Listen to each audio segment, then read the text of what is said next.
ወርቅ ወይስ ቢትኮይን በ2025 እንዲሁም በመጪው በ2026 ትርፋማ የሚያደርገን የትኛው ነው?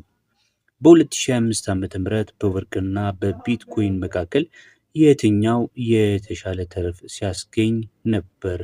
በ2026 የትኛው ነው የሚያስገኘው የሚለውን መተንበይ ውስብስብ ቢሆንም የባለሙያዎች አስተያየቶችና ትንታኔዎች እንግዲህ የተለያዩ አዝማሚያዎች እንዳሉ ያሳያሉ።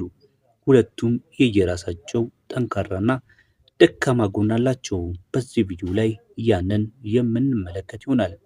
ለዚህ ዩቲዩብ ቻናል አዲስ ከሆናችሁ ወርቅና መሰል የሆኑ የቢዝነስ መረጃዎችን የምናቀርብበት የዩቲዩብ ቻናላችን ነው። ሰብስክራይብ በማድረግ ቤተሰብ ሁኑ።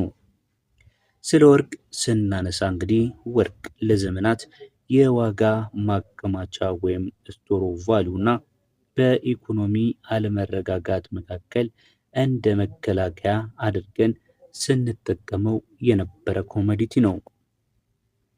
አዝማሚያው ምንድን ነው ካለን እንግዲህ አንዳንድ ባለሙያዎች በ2025 ወርቅ ረጅም ጊዜ የሚቆይ የዋጋ መናር ውስጥ ሊገባ እንደሚችል ይተነብያሉ።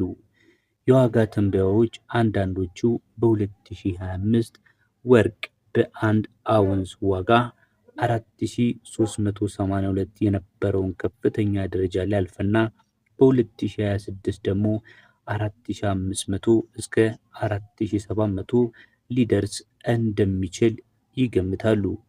የትርፉ ምክንያት ወይም ደግሞ ካታሊስቱ ምንድን ነው ካላችሁኝ፣ አንደኛው የማዕከላዊ ባንኮች ፍላጎት ነው።